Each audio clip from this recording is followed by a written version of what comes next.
A Course in Miracles, Chapter 1, Introduction to Miracles. Principles of Miracles. 1. There is no order of difficulty among miracles. One miracle is not, quote, harder or, quote, bigger than another miracle. Miracles are all the same. All expressions of love are maximal. Miracles as such don't matter. The only thing that matters is the miracle's source, which is far beyond human evaluation. 3. Miracles occur naturally as expressions of love. The real miracle is the love that inspires the miracle. In this sense, everything that comes from love is a miracle. 4. All miracles mean life, and God is the giver of life. God's voice will direct you very specifically. You will be told all you need to know.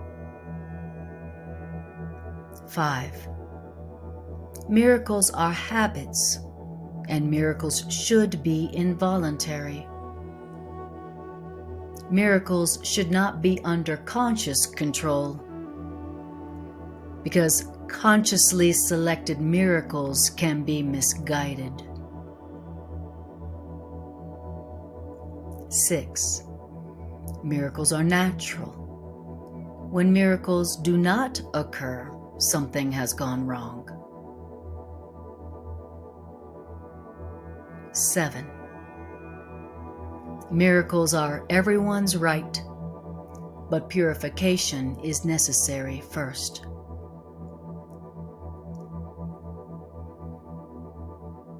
Miracles are a form of healing. Miracles supply a lack, and miracles are performed by those who temporarily have more for those who temporarily have less. Miracles are a kind of exchange. And like all expressions of love, which are always miraculous in the true sense, the exchange reverses the physical laws, as the miracles bring more love both to the giver and the receiver. 10. The use of miracles as spectacles to induce belief is wrong, or better, a misunderstanding of miracles' purpose. Miracles are really used for and by believers.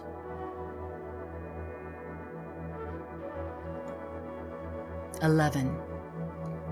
Prayer is the medium of miracles. Prayer is the natural communication of the created with the Creator. Through prayer, love is received, and through miracles, love is expressed.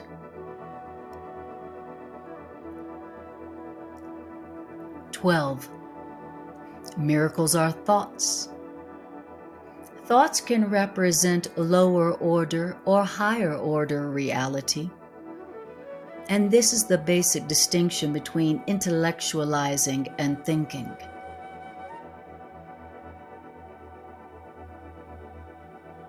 One makes the physical, and the other creates the spiritual.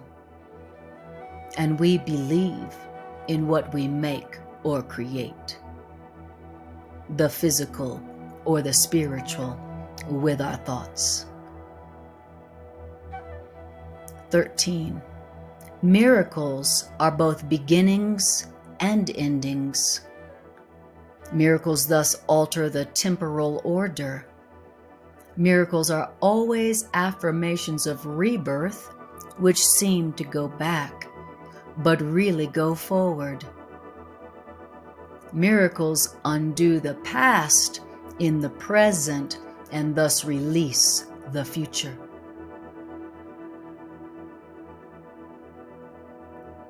14. Miracles bear witness to truth. Miracles are convincing because miracles arise from conviction. Without conviction, miracles deteriorate into magic, which is mindless and therefore destructive, or rather, the uncreative use of mind.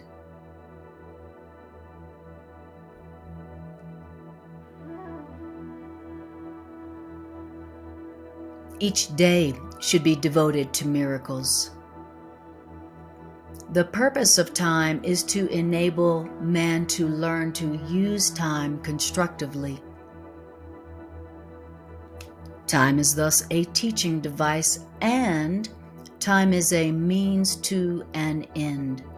And time will cease when time is no longer useful in facilitating learning.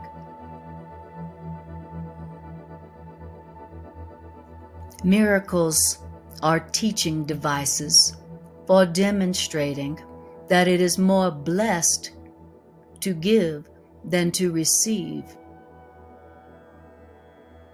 Miracles simultaneously increase the strength of the giver and supply strength to the receiver.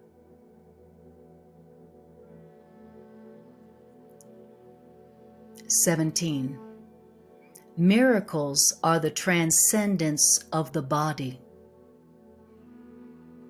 Miracles are sudden shifts into invisibility, away from a sense of lower order reality, and that is why miracles heal.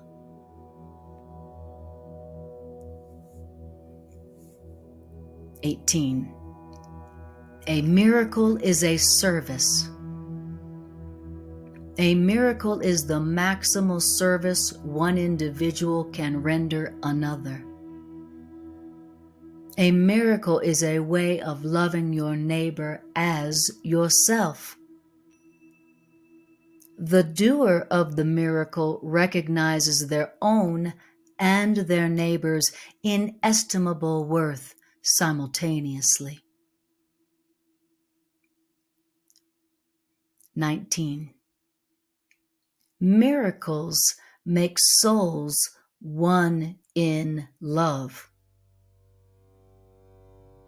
Miracles depend on cooperation because the family of God is the sum of all the souls God created.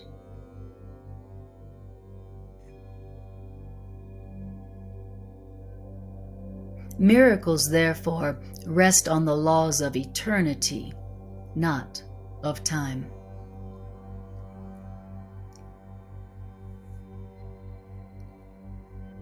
(20) Miracles reawaken the awareness that the spirit, not the body, is the altar of truth. The awareness that the spirit, not the body, is the altar of truth is the recognition that leads to the healing power of the miracle.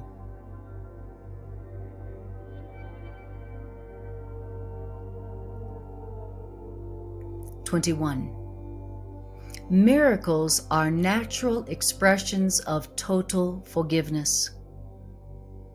Through miracles, you can accept God's forgiveness by extending forgiveness to others.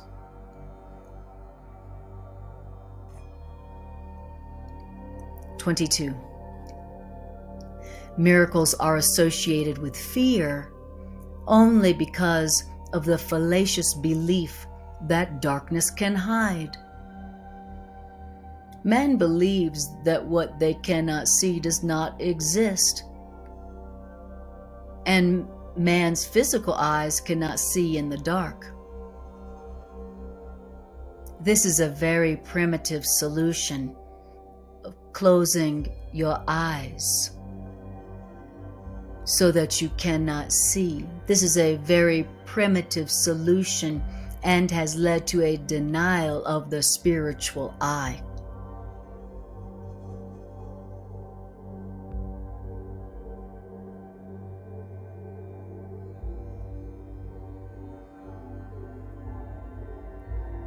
Believing that darkness can hide by closing your eyes is a very primitive solution and has led to a denial of the spiritual eye. The escape from darkness involves 2 stages.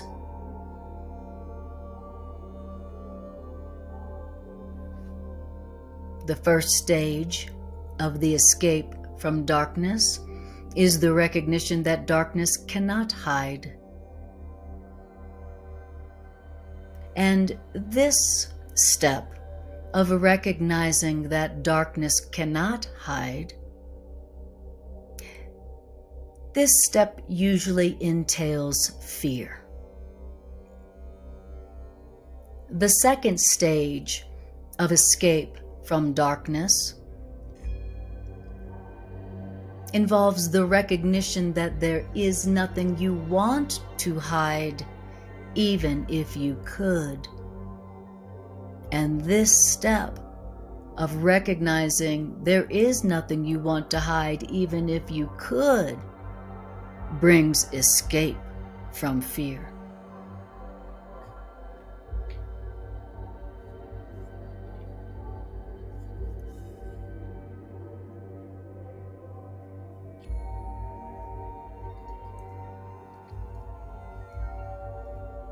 (23) Miracles rearrange perception and place the levels of perception in true perspective.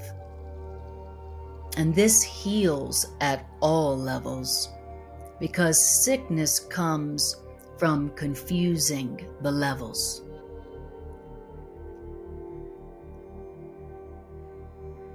(26) When you have become willing to hide nothing, you will not only be willing to enter into communion, but you will also understand peace and joy.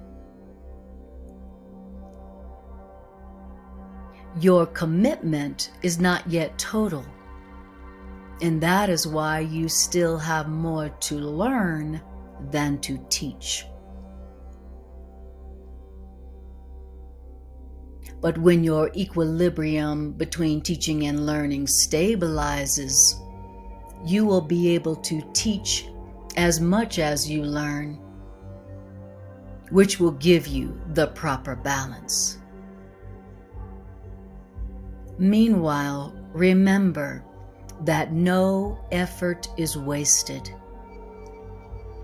Because unless you remember that no effort is wasted, you cannot avail yourselves of my efforts, which are limitless.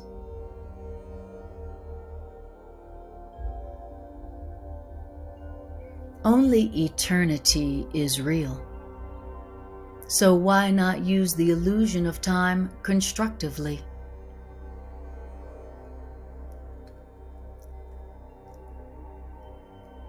(24) Miracles enable man to heal the sick and raise the dead. Why? Because man made sickness and death himself, and so man can abolish both sickness and death. You are a miracle. You are a miracle capable of creating in the likeness of your Creator. And everything else is only your own nightmare and does not exist. Because only the creations of light are real.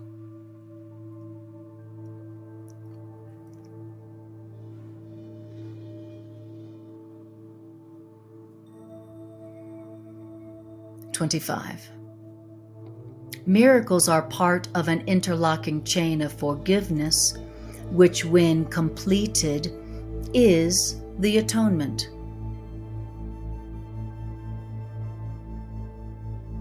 This interlocking chain of forgiveness process works all the time and in all the dimensions of time.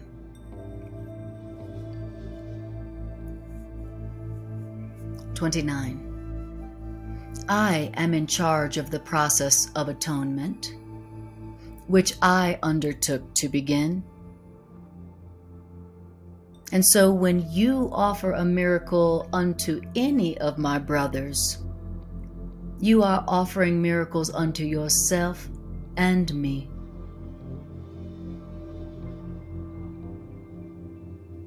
The reason you come before me is that I do not need miracles for my own healing, but I stand at the end of the healing process in case you fail temporarily. The purpose of my part in the healing plan, in the atonement, is the canceling out of all lacks of love which men could not otherwise correct for themselves. The word, quote, sin should be changed to, quote, lack of love. Because sin is a man-made word with threat connotations, which man made up themselves. No real threat is involved anywhere. And nothing is gained by frightening yourselves. And frightening yourselves is very destructive to do so.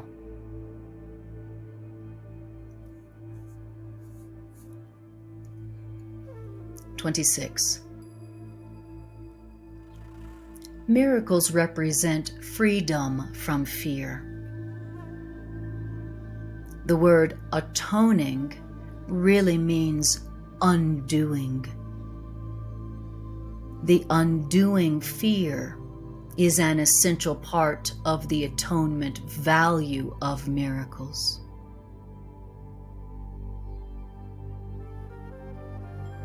The purpose of the undoing process, the atonement, is to restore everything to you, or rather to restore it to your awareness. You were given everything when you were created, just as everyone was. And when you have been restored to the recognition of your original state, you naturally become part of the healing process yourself for humanity.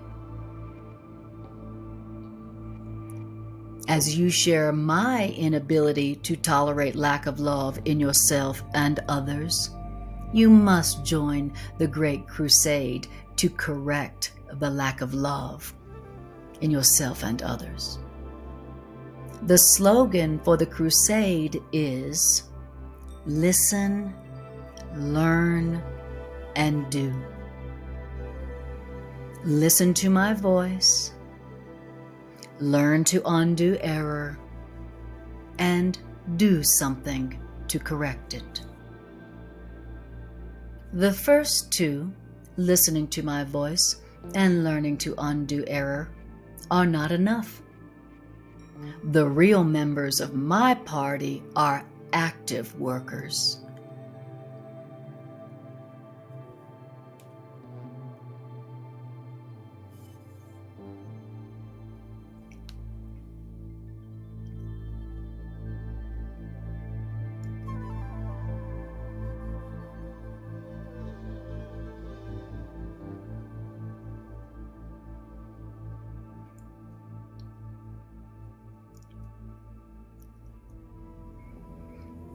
The power to work miracles belongs to you.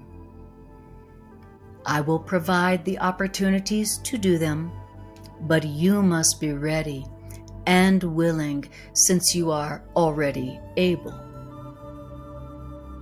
Doing the miracles will bring conviction in the ability to do miracles, since conviction really comes through accomplishment. The ability to do miracles is the potential, and the achievement is the miracle's expression, and the atonement, the undoing of fear, is the purpose.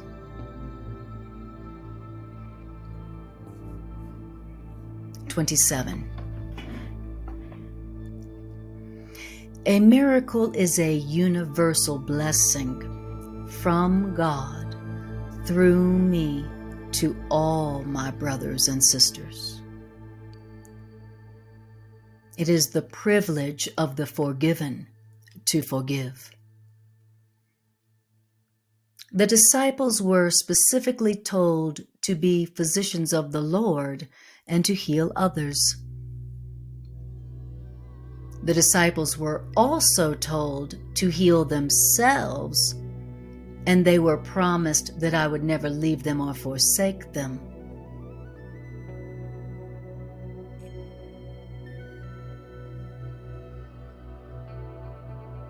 The healing plan for man is the natural profession of the children of God, because the children of God have professed me. The quote, "heaven and earth shall pass away," simply means that heaven and earth will not continue to exist as separate states. My word, which is the resurrection and the life, shall not pass away, because life is eternal. You are the work of God, and God's work is wholly lovable and wholly loving. And wholly lovable and wholly loving is how a man must think of themselves in their heart, because this is what you are.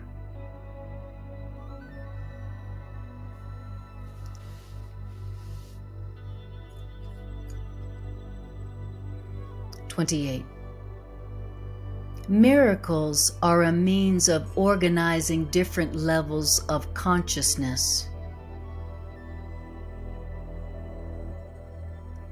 Miracles come from the below or subconscious level. Revelations come from the above or superconscious level. The conscious level is in between, and the conscious level reacts to either sub or superconscious impulses in varying ratios.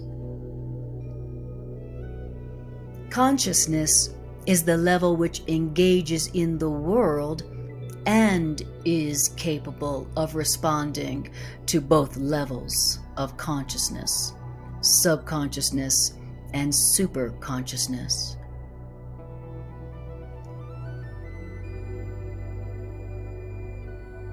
Having no impulses from itself and being primarily a mechanism for inducing response, the conscious mind can be very wrong.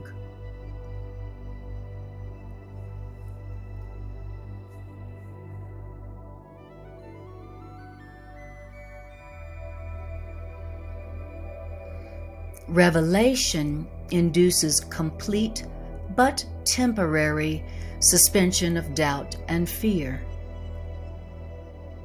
Revelation represents the original form of communication between God and God's souls.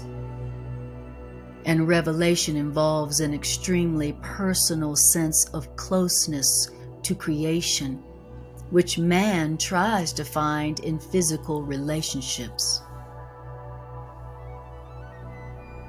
Physical closeness cannot achieve this revelation, this extremely personal sense of closeness to creation. Physical closeness cannot achieve this. The subconscious impulses properly induce miracles, miracles which are genuinely interpersonal, and miracles result in real closeness to others.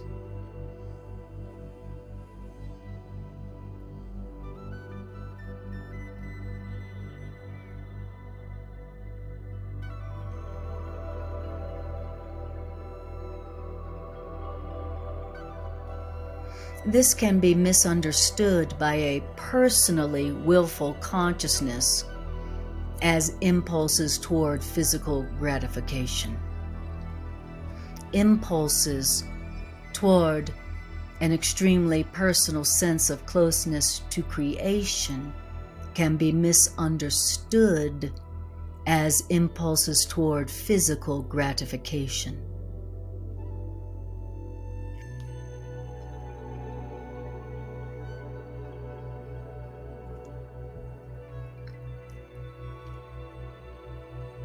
Revelation unites souls directly with God. Miracles unite souls directly with each other.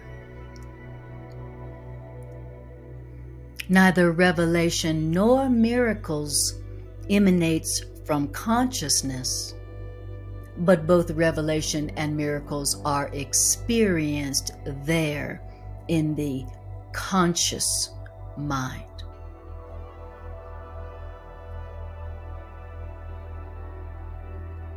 This is essential because consciousness is the state which produces action, though consciousness does not inspire action. Man is free to believe what they choose, and what we choose attest to what we believe. Man is free to believe what he chooses, and what you believe does, and what you choose does attest to what you believe. The deeper levels of your subconscious always contain the impulse to miracles, but you are free to fill your subconscious's more superficial levels, which are closer to consciousness, with the impulses of this world, and to identify yourself with the impulses of the world. You are free to fill your subconscious with the impulses of the world. But the deeper levels of your subconscious always contain the impulses to miracles.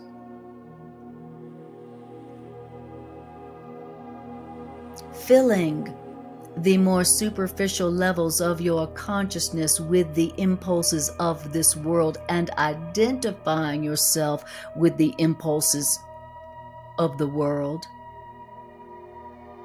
results in denying yourself access to the miracle level underneath.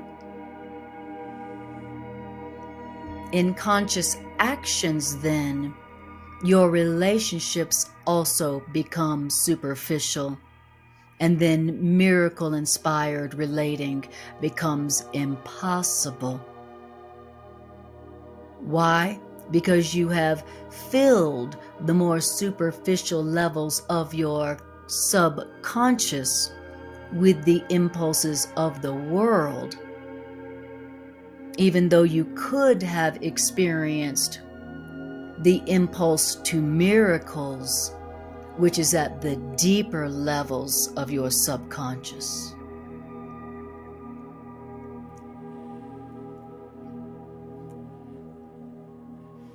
"29.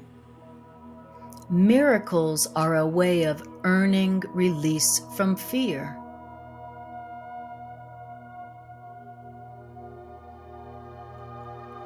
Revelation induces a state in which fear has already been abolished.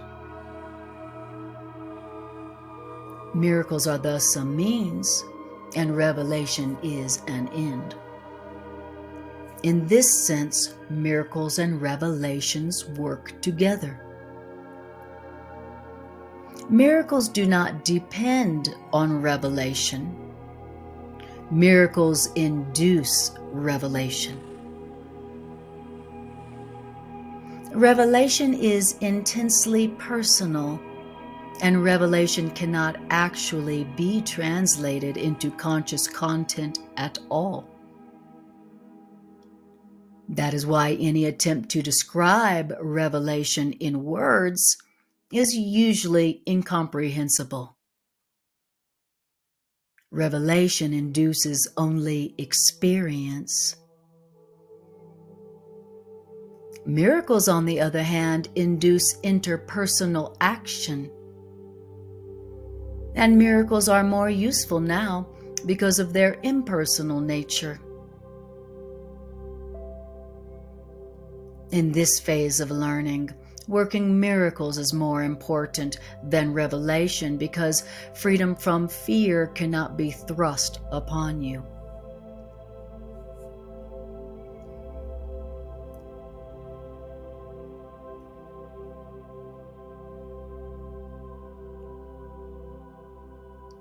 "30.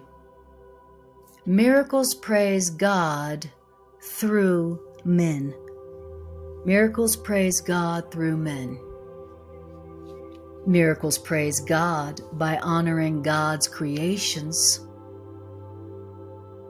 Miracles honor God's creations by affirming the perfection of God's creations.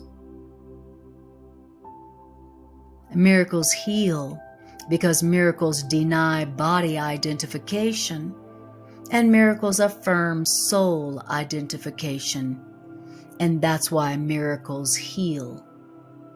Miracles deny body identification and affirm soul identification. By perceiving the Spirit, miracles adjust the levels of consciousness and see the levels of consciousness in proper alignment. And the proper alignment of the levels of consciousness places the Spirit at the center, where souls can communicate directly.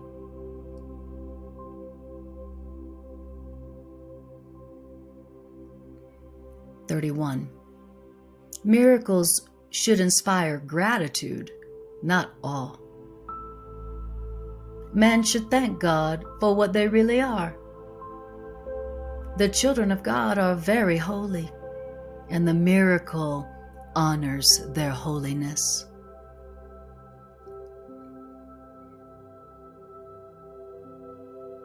God's creations never lose their holiness, although the holiness of God's creations can be hidden.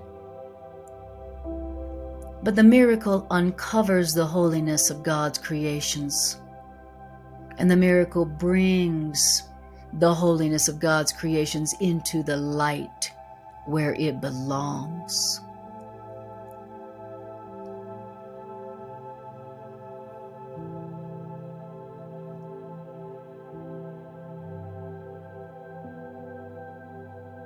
Guiltlessness can never really be hidden in darkness. Holiness can never really be hidden in darkness. But you can deceive yourself about your holiness, your sinlessness.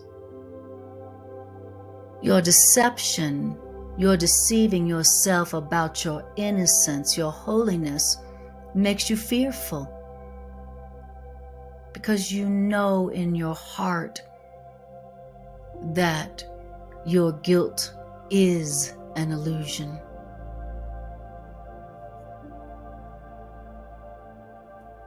And you exert enormous efforts to establish your guilt's reality. The miracle sets reality where reality belongs.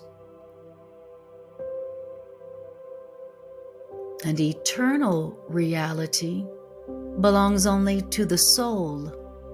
And the miracle acknowledges only this truth, that eternal reality belongs only to the soul.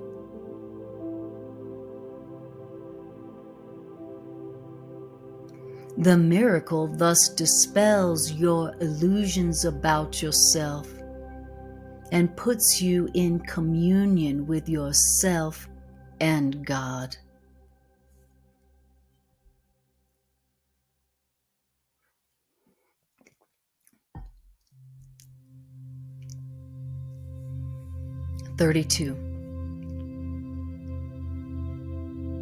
The Christ in you inspires all miracles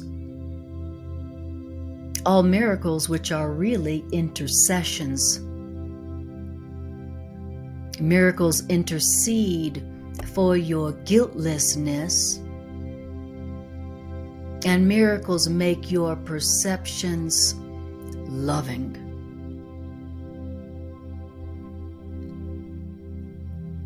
By placing you beyond the physical laws, miracles raise you into the sphere of celestial order. In this celestial order, you are perfect.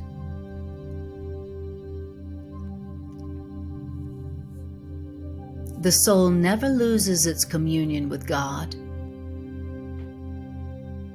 And only the mind needs healing,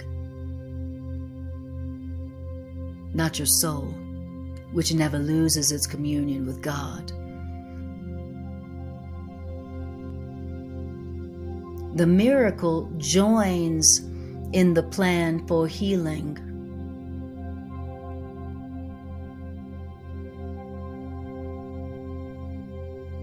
By placing your mind in the service of the Spirit.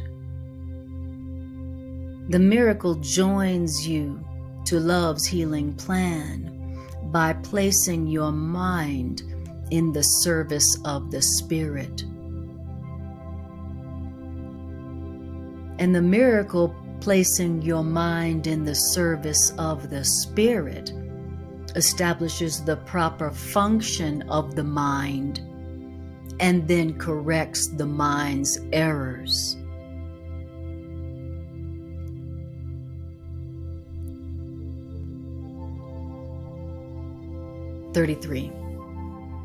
Miracles honor man.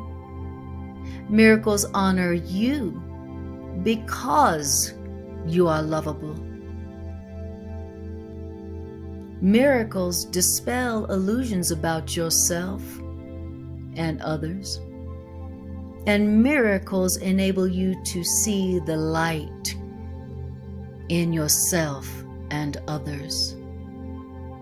And in this way, miracles correct your errors by freeing you from your own nightmares.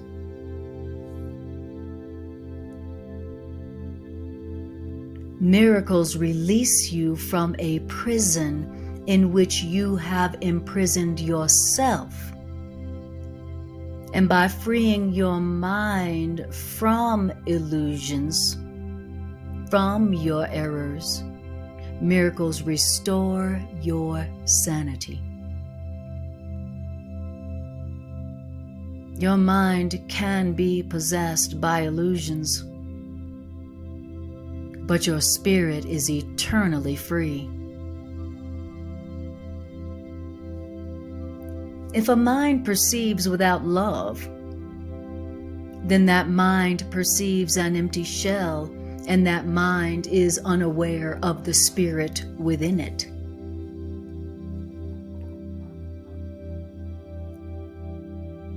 But love's healing plan restores the soul to the soul's proper place. And the mind that serves the spirit is invulnerable.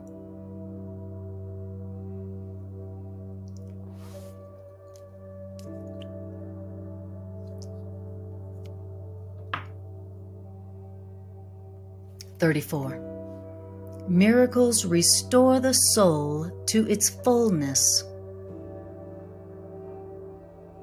By correcting the belief in lack, miracles establish perfect protection. And the strength of the soul leaves no room for intrusions.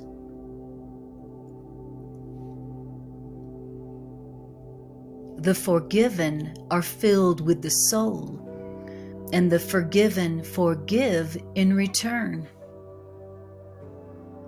It is the duty of the released to release others.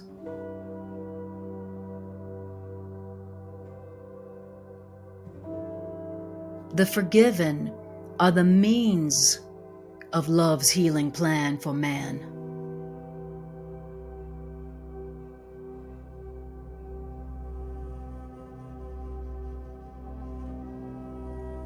Those released by love must join in releasing others. For this is the plan of the healing of man, that those who are released by love join in releasing others. This is the healing plan of man. And so miracles are the way in which minds which serve the Spirit unite with love for the salvation which means the release of all God's creations. Miracles are the way in which minds which serve the Spirit unite with love for the salvation which means the release of all God's creations.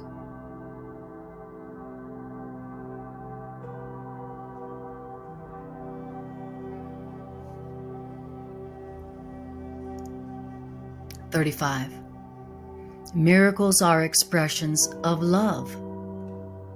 But it does not follow that miracles will always be effective. I am the only one who can perform miracles indiscriminately because I am the healing plan of man. Now you have a role in the healing plan of man, which I will dictate to you. And so ask me which miracles you should perform.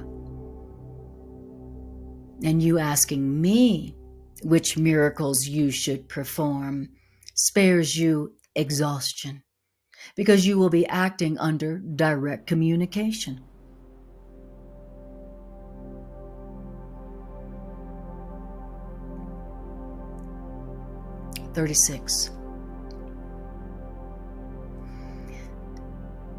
Your higher mind controlled miracles are part of the healing plan of man. But higher self-guidance is personal and leads to personal release. The impersonal nature of miracles is an essential ingredient in miracles, because the impersonal nature of miracles enables me to control miracles' distribution. Higher self-guidance leads to the highly personal experience of revelation.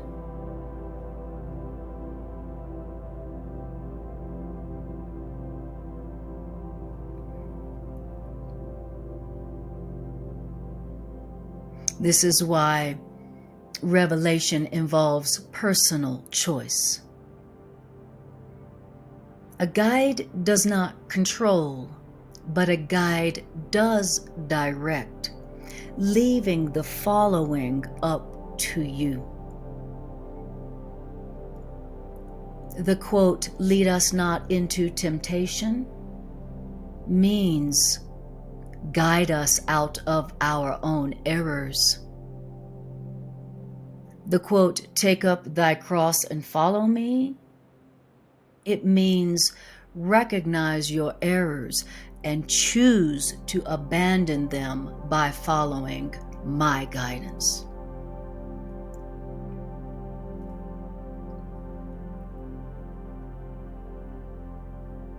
Remember that error cannot really threaten truth, because truth can always withstand error. Only the error is really vulnerable. And you are free to establish your reality where you see fit. But the right choice is inevitable if you remember this: the soul is in a state of grace forever, and man's reality is only man's soul. Therefore, man is in a state of grace forever.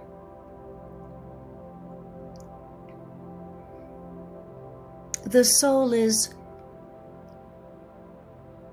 in a state of grace forever.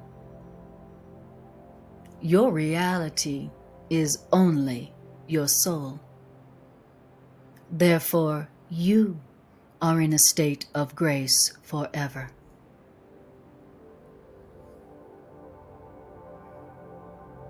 Now, the healing plan of man undoes all errors in this respect, and this is how the healing plan of man uproots the real source of fear.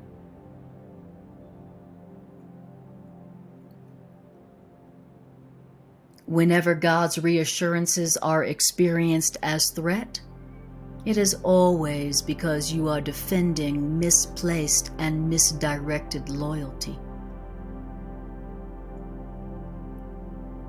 And that is what projection always involves: defending misplaced and misdirected loyalty. Error is a lack of love. When you project your lack of love onto others, you do imprison others. But you imprison others only to the extent that you are reinforcing errors that they have already made.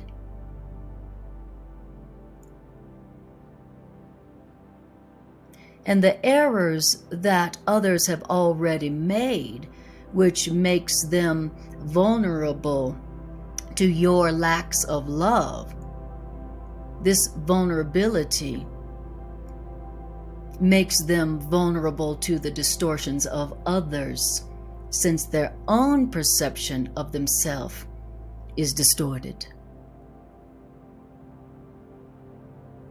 The miracle worker can only bless. And the blessings that the miracle workers do undoes the distortions in the miracle worker's mind and frees the miracle worker from prison.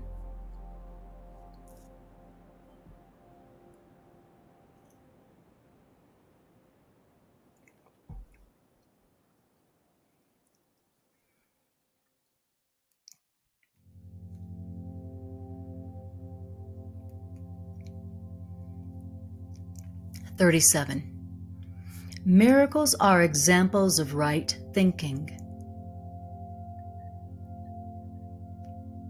Reality contact at all levels becomes strong and accurate, thus permitting correct delineation of intra- and interpersonal boundaries. As a result, the doer's perceptions are aligned with truth as God created truth.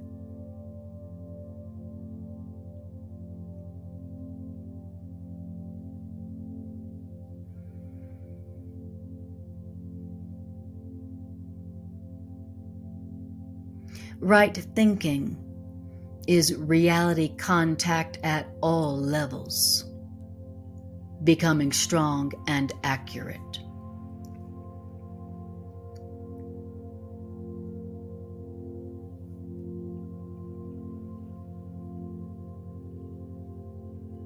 From miracles, the doer of miracles' perception is aligned with truth as God created truth.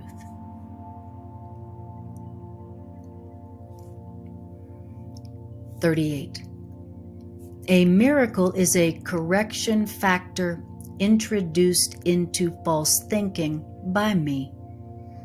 And the miracle, once introduced into false thinking by me, the miracle acts as a catalyst, shaking up erroneous perception and reorganizing perception properly.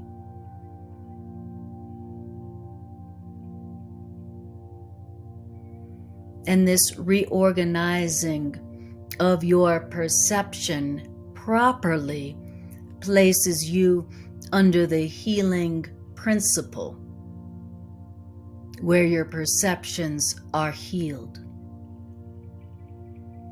Until your perception is reorganized properly by the miracle correction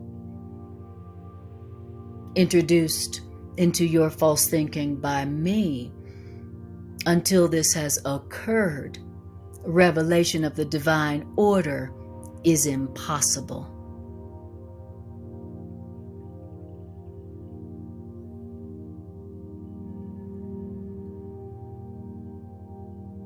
The spiritual eye is the mechanism of miracles, because the spiritual eye perceives the truth. What the spiritual eye perceives is true. The spiritual eye perceives both the creations of God and the creations of man. Among the creations of man, the spiritual eye can also separate the true from the false by the spiritual eye's ability to perceive totally rather than selectively. The spiritual eye, thus, becomes the proper instrument for reality testing. Reality testing, which always involves the necessary distinction between the false and the true.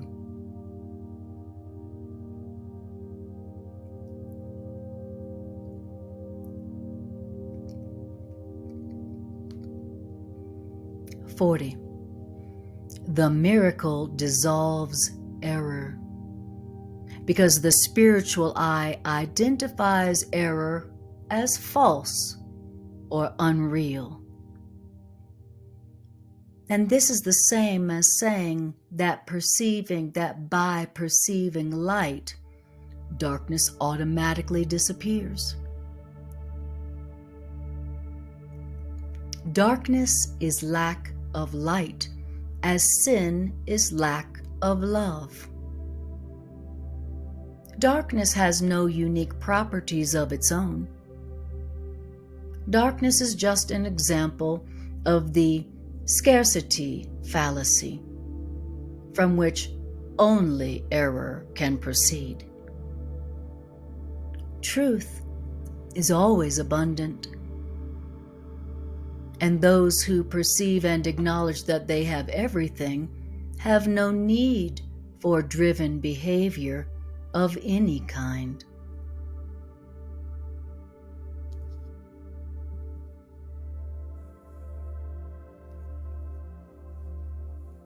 (41) The miracle acknowledges all men as your brothers and sisters and mine. The miracle is a way of perceiving the universal mark of God in others. The specialness of God's souls does not stem from exclusion, but from inclusion, all my brothers and sisters are special.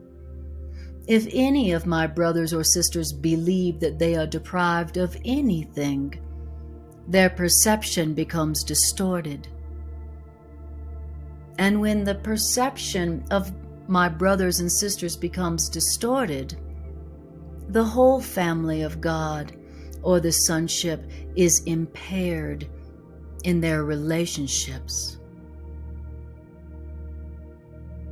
Ultimately, every member of the family of God must return.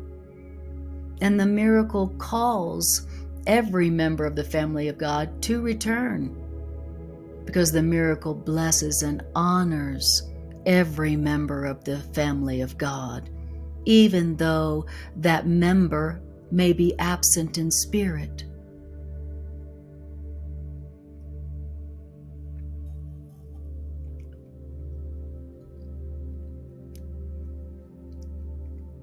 The quote, God is not mocked, it's not a warning, it's a reassurance on this point.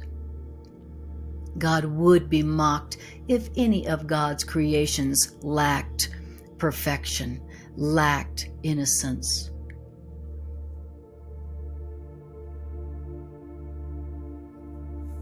Creation is whole, and the mark of wholeness is holiness.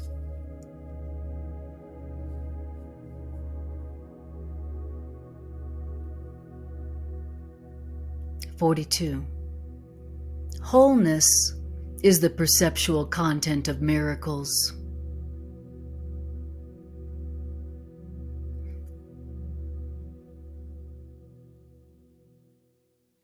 And since wholeness is the perceptual content of miracles, that's why miracles correct or atone for the faulty perception of lack anywhere.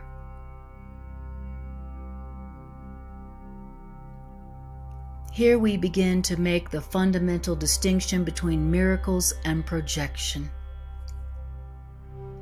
The stimulus must precede the response.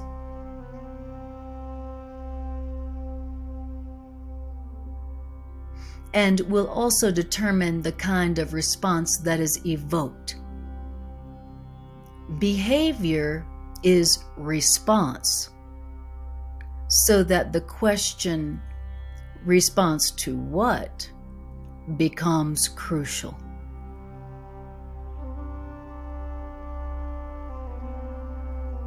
Since stimuli are identified through perception, you first perceive the stimulus and then behave accordingly. It follows then that as ye perceive, so shall ye behave. As ye perceive, so shall ye behave.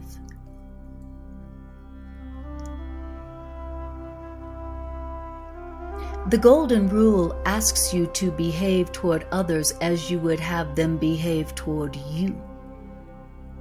But this means that the perception of both must be accurate.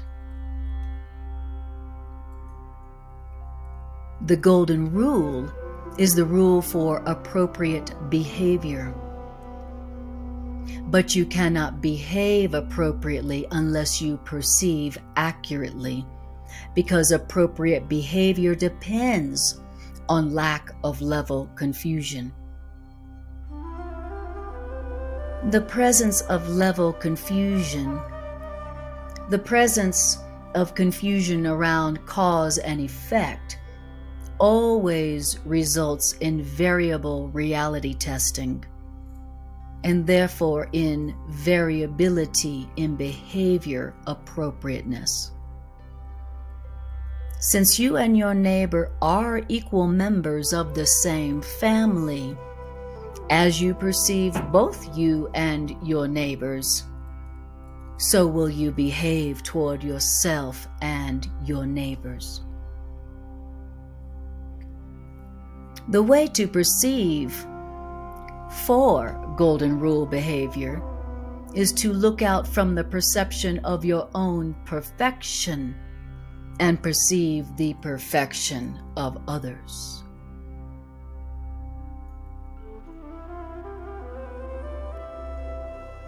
The emptiness engendered by fear should be replaced by love, because love and love's absence are in the same dimension, and correction cannot be undertaken except within a dimension. Otherwise, there has been a confusion of levels.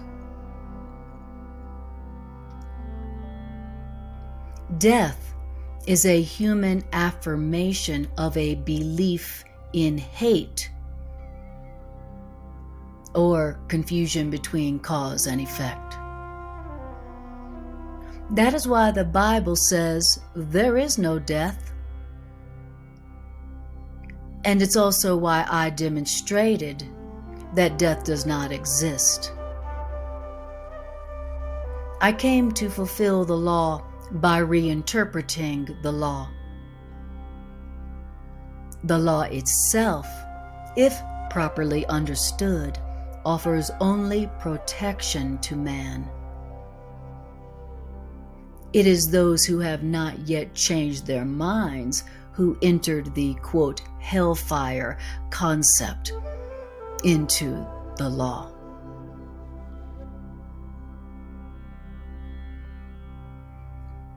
I assure you that I will witness for anyone who lets me, and to whatever extent they permit it. And your witnessing demonstrates your belief and thus strengthens your belief. So those who witness for me are expressing through their miracles that they have abandoned the belief in deprivation in favor of the abundance that they have learned belongs to them.